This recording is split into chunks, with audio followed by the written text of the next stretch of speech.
أعوذ بالله من الشيطان الرجيم. بسم الله الرحمن الرحيم.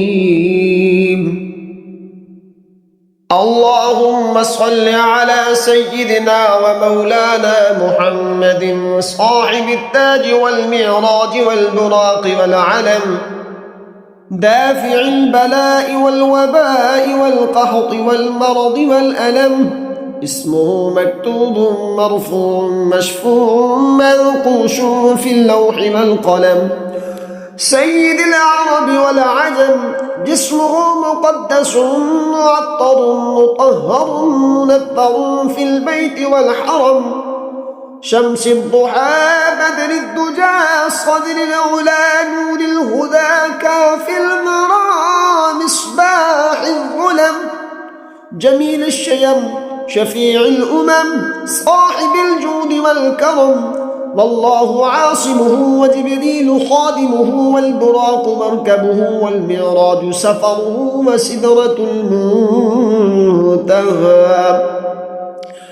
مقامه مقام قوسين مقلوبه والمقلوب مقصوده والمقصود موجوده سيد المرسلين،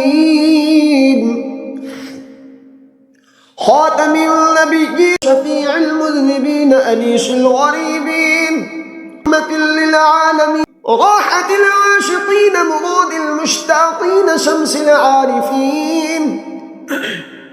سراج السالكين مصباح المقربين محب الفقراء والغرباء والمساكين، سيد الثقلين نبي الحرمين إمام القبلتين وسيلتنا في الدارين، صاحب قاب قوسين محبوب رب المشرقين ورب المغربين، جد الحسن والحسين مولانا ومولى الثقلين، أبي القاسم محمد بن عبد الله نور من نور الله، يا أيها المشتاقون بنور جماله صلوا عليه وآله وأصحابه وسلموا تسليما.